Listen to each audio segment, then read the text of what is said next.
AP news. नमस्कार, मैं संतोष, आपका स्वागत है लोकतंत्र प्रहरी के 8 PM न्यूज में, जहां हम देखेंगे दुर्ग जिले समेत प्रदेश एवं देश विदेश की कुछ प्रमुख खबरें। तो आइए शुरू करते हैं पहले दुर्ग जिले की खबरों से। प्रांतीय अतिथि शिक्षक यानी विद्यामिता ने संघ के बैनर तले सैकड़ों अतिथि शिक्षक संविलियन की मांग को लेकर धरने पर बैठे हैं। शिक्षकों का कहना है कि वर्षों की सेवा के बावजूद उन्हें आज भी नौकरी की सुरक्षा और स्थायित्व नहीं मिला है। दुर्ग के हिंदी भवन के प्रांतीय अतिथि शिक्षक विद्यामिता ने संघ के नेतृत्व में सैकड़ों अतिथि शिक्षक धरने पर बैठे हैं। आंदोलन की एकमात्र मांग अतिथि शिक्षकों का संविलियन कर उन्हें स्थायी सेवा का लाभ देना है। प्रदर्शन में शामिल शिक्षकों ने वर्षों की सेवा के बावजूद नौकरी की असुरक्षा पर चिंता जताई। उनका कहना है कि सीमित मानदेय और सामाजिक सुरक्षा के अभाव में परिवार का पालन पोषण करना कठिन हो गया है। धरना स्थल पर भाजपा सरकार वादा निभाओ जैसे नारों के साथ शिक्षकों ने अपनी मांगे बुलंद की। विभिन्न संभागों से पहुंचे अतिथि शिक्षकों ने सरकार से जल्द सकारात्मक निर्णय लेने की अपील की। उन्होंने अपने खून से पत्र लिखकर मुख्यमंत्री से इच्छा मृत्यु की मांग की। शासन प्रशासन से कोई भी नुमाइंदे नहीं आया सर। 5 तारीख को हमने शिक्षा मंत्री का घेराव जब किया तो उनके पीए साहब आए थे, उन्होंने भी वही बात दोहराया आश्वासन वाला कि नोटशीट जारी हो चुका है। तो हमने बोला कि भाई नोटशीट रिटर्न भी आ चुका है, तो उन्होंने बोला कि मैं इसको कंफर्म करके बताता हूं, लेकिन अभी तक कोई हमारे पक्ष में 4 दिन फिर से गुजर गए हैं। कल कैबिनेट था, उसमें भी हमको आस था, लेकिन कैबिनेट भी हमारे लिए झूठा साबित हुआ और निरंग साबित हुआ। जन घोषणा पत्र में मोदी की गारंटी में स्पष्ट शब्दों में लिख के भी दिए सर कि विद्यामितान को जब हमारी सरकारें आती तो 100 दिन में कमेटी बनाकर हम संविलियन नियमितीकरण देंगे। लेकिन आज 2.5 वर्ष गुजर गए सर, कोई किसी प्रकार की संज्ञान नहीं लिया और अभी तक उनके बीजेपी के कोई भी नेता मंत्री मिलने हमसे नहीं आए हैं। यहाँ हम रोड में भूखे भीख मांगकर अपना गुजारा कर रहे हैं, ऐसी नौबत हमारी आ चुकी है सर। तो ये धरना अभी कब तक चलने की संभावना है? ये अनिश्चितकालीन है सर। जब तक हमारी मांगे पूरे नहीं होगी, जब तक हम में सांसें रहेगी, तब तक यहाँ आंदोलन अनवरत जारी रहेगा सर। क्योंकि हम भूखे रहकर, बाहर में रहकर परिवार पालना मुश्किल है, क्योंकि 4-5 हजार मकान का किराया देते हैं, बिजली बिल, सारी चीजें अभी 2-3 महीने से नहीं पटा सर। 10 महीने की सैलरी मिलता है, उसमें भी समय में सैलरी नहीं मिलता है। तो इस स्थिति में हमारा जीविकोपार्जन कर पाना बाहर में रह के मुश्किल है सर। इसलिए हमारी मांगे निरंतर जारी रहेगी। जब तक मांगे पूरी नहीं होगी सर, हम आंदोलन स्थल से हटने वाले नहीं हैं। 5 तारीख को हमने शिक्षा मंत्री निवास का घेराव भी किए थे, जिसमें हम लोग मिलना चाहे, लेकिन माननीय शिक्षा मंत्री महोदय नहीं मिले हमसे और हमारी बातों को अनसुना किया जा रहा है। अभी जन घोषणा पत्र में उनकी अनुशंसा पत्र है। जब वो विधायक थे तो उन्होंने कहा था कि आपकी मांगे जायज है, आपको संविलियन किया जाए, लिखित में है सर यहाँ पे। उनके बाद भी जैसे वहाँ शिक्षा मंत्री बनता है तो वहाँ अपनी वादों से मुकर जाते हैं। अब बोलते हैं कि घोषणा होते रहते हैं और सरकारें बनती रहती है, ऐसे हजारों घोषणा होते रहते हैं। तो इसका मतलब ये है कि जनता केवल वोट बैंक बना के रखी हुई है इन लोग, और हमारी वादों को दरकिनार किया जा रहा है। जबकि हम लोग विद्यालय में, मैं सुदूर अंचल से हूँ, बीजापुर में पढ़ाता हूँ, जहाँ पे ना तो नेटवर्क है, ना तो बिजली है, ना तो पानी है, ना तो हमको स्कूल जाने के लिए पुलिया की व्यवस्था है। कमर इतना पानी को हम लोग पार करके विद्यालय पढ़ाने जाते हैं। लेकिन हम ऐसे शिक्षक है जिनका जीवन खुद अंधकार में है। हम बच्चों का भविष्य तो गढ़ रहे हैं, लेकिन अपना भविष्य खुद अंधकार में है।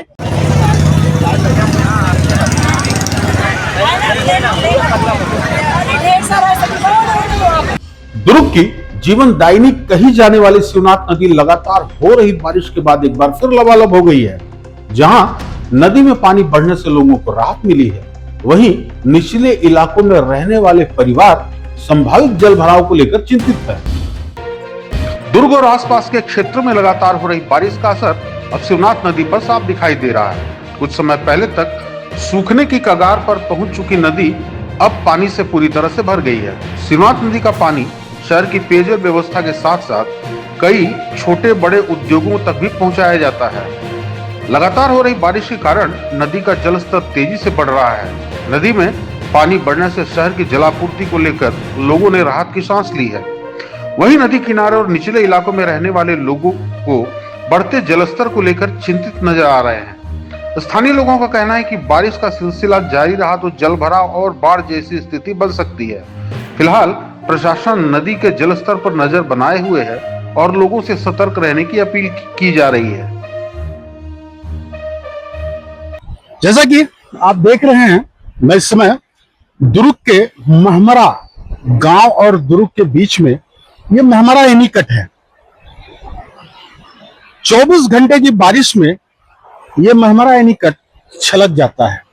अब इसका दुष्परिणाम यह है कि महमरा एनीकट, रसमड़ा, पुलगांव, नकपुरा जैसे क्षेत्र के लोग यही एनीकट पकड़कर दुर्ग शहर में आकर अपना व्यापार और अपने जरूरी कामों को निपटाते हैं। लेकिन अब इस 24 घंटे के बरसात से यह एनीकट इतना छलक गया है, खतरा आप देख रहे हैं कि किस तरह से खतरा बरकरार है। लेकिन इसका दुष्परिणाम यह है कि इन गांव वालों को ये एनीकट बंद हो जाने से 7 किलोमीटर का दायरा घूम करके और उनको अपने काम के लिए दुर्ग शहर आना पड़ता है। तो इस संबंध में हम लोगों से कुछ बात भी करेंगे। आइए चलते हैं। ये 24 घंटे की बारिश में ये एनीकट का ये हाल है, तो उस तरफ के गांव वाले का क्या फायदा मिलता है इस एनीकट से, और अभी बंद हो जाने की वजह से क्या उन लोगों को दुष्प्रभाव हो रहा है? मार्केट आने के लिए प्रॉब्लम हो रहा होगा लोगों को। रास्ता इधर से जाएंगे तो दूर पड़ता है। जी जी। कितना दूरी पड़ती है? और उधर से जाएंगे तो करीबन 4-5 किलोमीटर तो पड़ ही जाता है उनको। और इधर से 2 किलोमीटर 2 किलोमीटर पड़ता है। तो आप लोग भी आना जाना करते हैं? हाँ, करते हैं। जी जी जी। गांव के बच्चे लोग को पढ़ने की एक तो बहुत परेशानी होती है इतने जहाँ इधर आने में, और बेरोजगारी बहुत हो जाती है क्योंकि पानी आने से गांव के लोग इधर नहीं आ पाते, तो लोगों का काम धाम रुक जाता है। और जिनके पास गाड़ी मोटर है तो 7-8 किलोमीटर होके चले जाते हैं, लेकिन जो बेरोजगार साइकिल वाले उनको बहुत परेशानी होती है। इधर कौन कौन से गांव पड़ते हैं? गांव तो सर 2-4 गांव है, लेकिन गांव का नाम याद नहीं मुझे। अच्छा अच्छा। तो जैसा कि देखा आपने, भैया ने बताया कि स्कूली छात्र, जरूरतमंद लोग, सामान लेने वाले लोग दुर्ग शहर नजदीक पड़ने के कारण यह एनीकट बहुत ही आसान पड़ता है। लेकिन इस 24 घंटे की बारिश में ये जो स्तर दिख रहा है उससे गांव वालों को बड़ी असुविधा हो रही है।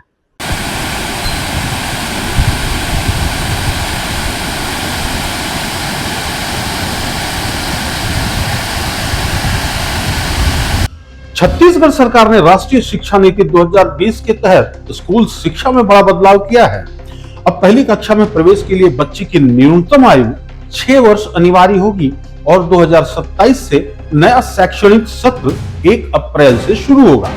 सरकार का कहना है इस नई व्यवस्था से पढ़ाई के लिए अधिक समय मिलेगा, समय पर पाठ्यक्रम पूरा होगा और परीक्षा परिणामों में भी सुधार आने की उम्मीद है।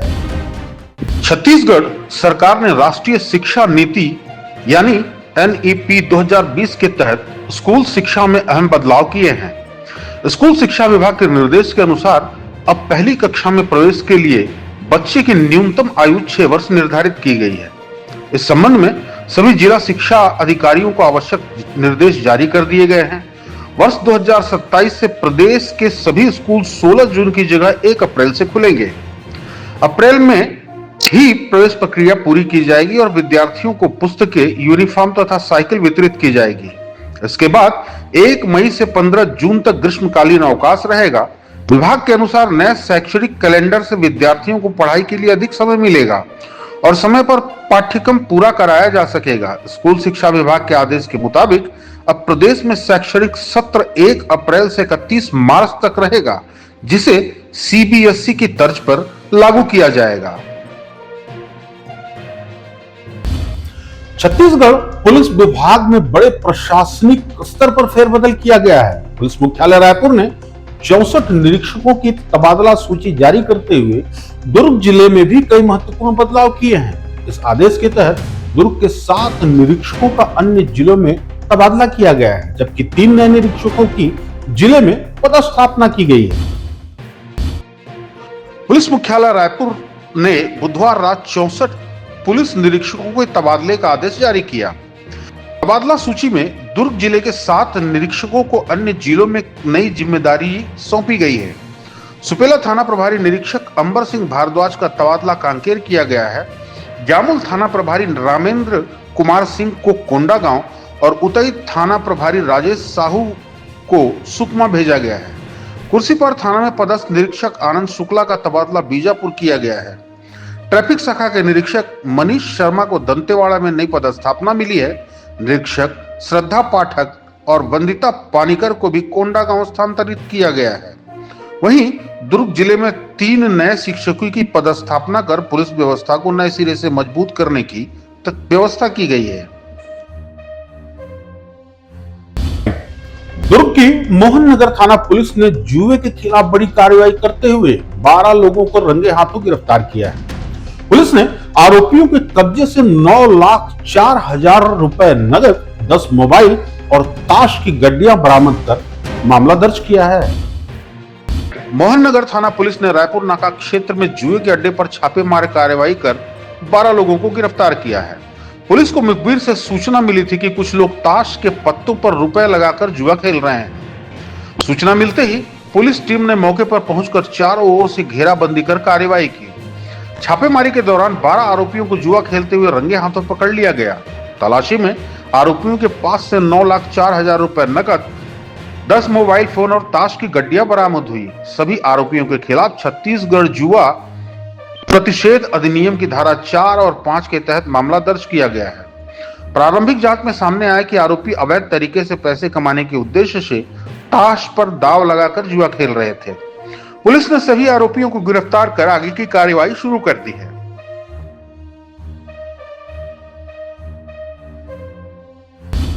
राजनांदगांव जिले के डोंगरगढ़ विकासखंड के ग्राम नांदिया में एक खेत की जमीन अचानक धंसने से कुएं जैसा गहरा प्राकृतिक गड्ढा बन गया है। लगातार हो रही बारिश के चलते गड्ढा और गहरा होने की आशंका जताई जा रही है, जिससे ग्रामीणों में चिंता का माहौल है। डोंगरगढ़ विकास खंड के ग्राम नादिया में एक खेत में अचानक जमीन धंसने की घटना सामने आई है। जमीन धंसने से खेत के बीचों बीच कुएं जैसा गहरा प्राकृतिक गड्ढा बन गया है। घटना के बाद आसपास के ग्रामीण मौके पर पहुंचे और स्थिति का जायजा लिया। लगातार हो रही बारिश के कारण गड्ढा धीरे धीरे और गहरा होता जा रहा है।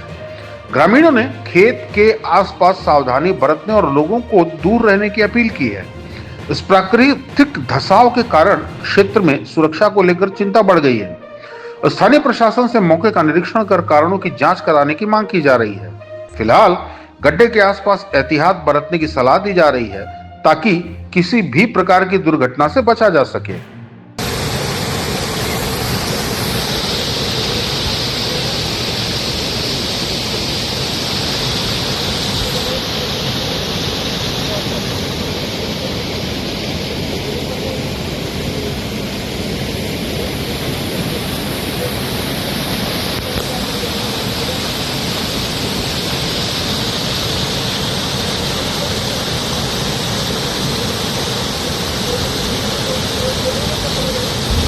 छत्तीसगढ़ के बहुचर्चित शराब, टोल लेवी और कस्टम मिलिंग घोटालों से जुड़े मामलों में प्रदेश कांग्रेस के पूर्व कोषाध्यक्ष रामगोपाल अग्रवाल ने 3 साल बाद ईओडब्ल्यू के सामने सरेंडर कर दिया है। कोर्ट ने उन्हें 17 जुलाई तक ईओडब्ल्यू की कस्टोडियल रिमांड पर भेजा है, जहां अब उनसे मामले में विस्तृत पूछताछ की जाएगी। बहुचर्चित शराब, कोल लेवी और कस्टम मिलिंग घोटालों के आरोपी रामगोपाल अग्रवाल ने रायपुर स्थित ईओडब्ल्यू कार्यालय में सरेंडर किया। मेडिकल जांच के बाद उन्हें कोर्ट में पेश किया गया, जहां से 17 जुलाई तक ईओडब्ल्यू की कस्टोडियल रिमांड मंजूर की गई। बचाव पक्ष के अनुसार ईओडब्ल्यू ने 14 दिन की रिमांड मांगी थी, जबकि कोर्ट ने 9 दिन की रिमांड स्वीकृत की। जांच एजेंसियों का आरोप है कि घोटालों से जुड़ी रकम रामगोपाल अग्रवाल के माध्यम से राजीव भवन तक पहुंचाई गई। ईओडब्ल्यू का कहना है कि कोल लेवी, शराब और कस्टम मिलिंग मामलों में धन के लेन देन की जांच जारी है। एजेंसी ने इस मामले में रामगोपाल अग्रवाल के बेटे वैभव अग्रवाल से भी पूछताछ की है। वहीं कांग्रेस ने जांच एजेंसियों के दुरुपयोग का आरोप लगाते हुए प्रदेश भर में विरोध प्रदर्शन करने का ऐलान किया है। मामले की जांच जारी है। आरोप जांच एजेंसी के हैं और इस आरोपों पर अंतिम निर्णय न्यायालय की प्रक्रिया के बाद ही होगा। 14 दिन की कस्टोडियल रिमांड, जुडिशियल अपना पुलिस रिमांड उन्होंने मांगा था, जिसको बचाव पक्ष ने उसका अपोज किया और ऑनरेबल कोर्ट ने जो माननीय सर्वोच्च न्यायालय की गाइडलाइन है कि उसके आधार पर ड्यूरिंग रिमांड कस्टोडियल रिमांड उनको रखा जाए। पहले भी ईडी इनकम टैक्स ईओडब्ल्यू के प्रकरण जिनके ऊपर चले, न्यायालय ने सभी एजेंसी को फटकार लगाया, चाहे ईडी को लगाया हो, ईओडब्ल्यू को लगाया हो, इनकम टैक्स को लगाया, फटकार भी लगाई और हमको न्याय मिला, लोगों की जमानतें हुई और बाद में प्रकरण खत्म भी हुए हैं। आने वाले दिनों में भी यही होने वाला है। महाराष्ट्र में बाढ़ के बाद एचपीसीएल प्लांट से करीब 3000 एलपीजी सिलेंडर पाताल गंगा नदी में बह जाने की घटना ने सुरक्षा व्यवस्था पर गंभीर सवाल खड़े कर दिए हैं। प्रशासन ने लोगों से सिलेंडरों से दूर रहने की अपील की है, जबकि नदी किनारे के इलाकों में सतर्कता बढ़ा दी गई है। बाढ़ के बाद एचपीसीएल प्लांट से करीब 3000 भरे और खाली एलपीजी सिलेंडर पाताल गंगा नदी में बह गए। बताया जा रहा है कि तेज बहाव के कारण सिलेंडर प्लांट परिसर से बाहर निकलकर नदी में पहुंच गए। इनमें कुछ हाई प्रेशर वाले भी सिलेंडर भी शामिल होने की जानकारी सामने आई है। आशंका है कि बहाव के साथ सिलेंडर नदी के निचले इलाकों और आसपास के गांवों तक पहुंच सकते हैं। प्रशासन ने लोगों से अपील की है कि किसी भी बहाते या किनारे पर मिले सिलेंडर को हाथ न लगाएं। संबंधित एजेंसियां सिलेंडरों की तलाश और उन्हें सुरक्षित तरीके से हटाने का अभियान चला रही है। इस घटना के बाद औद्योगिक सुरक्षा, आपदा प्रबंधन और प्लांट की तैयारियों को लेकर सवाल उठ रहे हैं। फिलहाल प्रशासन हालात पर नजर बनाए हुए है और लोगों से अफवाह से बचते हुए केवल आधिकारिक निर्देशों का पालन करने की अपील कर रहा है। हे बघा बघू शकता तुम्ही किती म्हणजे काका ही कोणती कंपनी आहे? एचपीसीएल कंपनी आहे का? तुम्ही बोलू शकता याबद्दल. पण यामध्ये आता किती लॉस झाला रे, बाटले कुठे जातील, काय जातील, 5,000 एमटी सिलेंडर जाणं हे काय खाऊ गोष्ट नाहीये. तुम्ही बघू शकता गाईज, अजून तिकडे चालूच आहे, म्हणजे कंटिन्यू येतच आहे. म्हणजे या पावसामुळे किती लॉस झालंय आणि हा पूर्ण नुकसान माणसांना फेडावं लागतं. तुम्ही बघू शकता.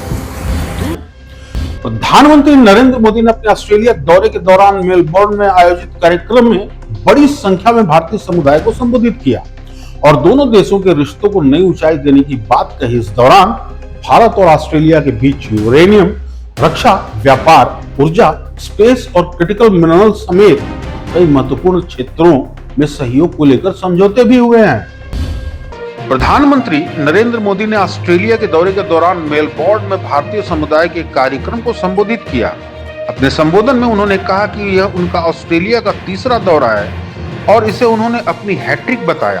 प्रधानमंत्री ने कहा कि भारत और ऑस्ट्रेलिया के मजबूत रिश्तों में भारतीय समुदाय की महत्वपूर्ण भूमिका रही है।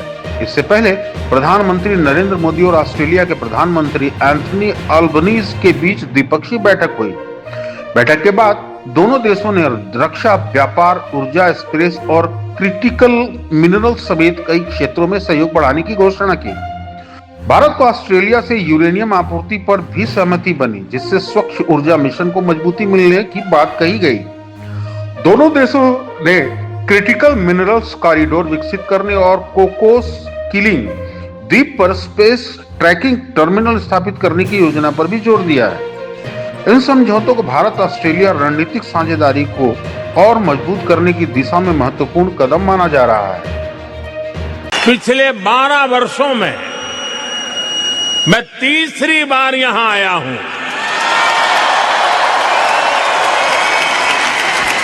यानी इस बार हैट्रिक लगी है।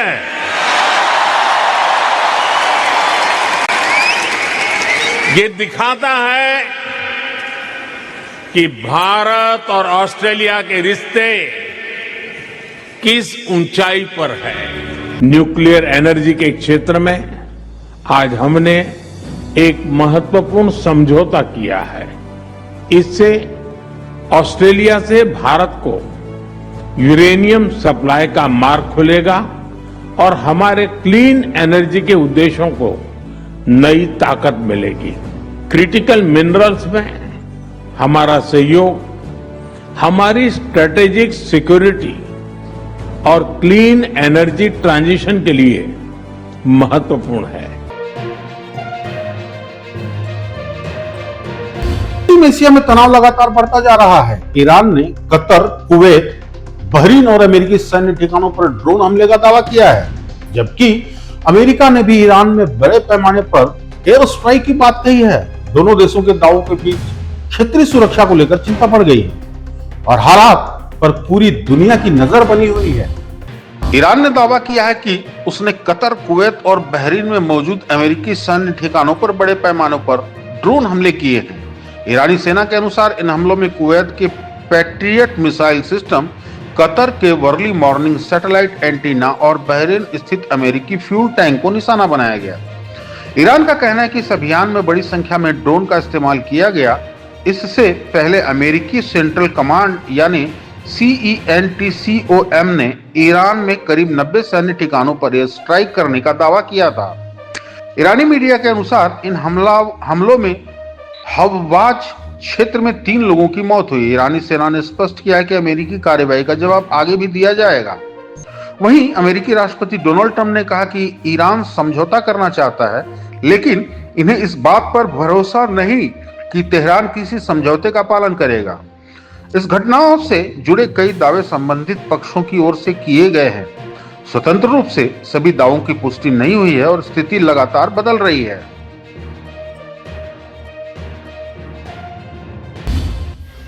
आज की खबरों में बस इतना ही। आप देखते रहिए लोकतंत्र प्रहरी। मुझे दीजिए इजाजत। नमस्कार।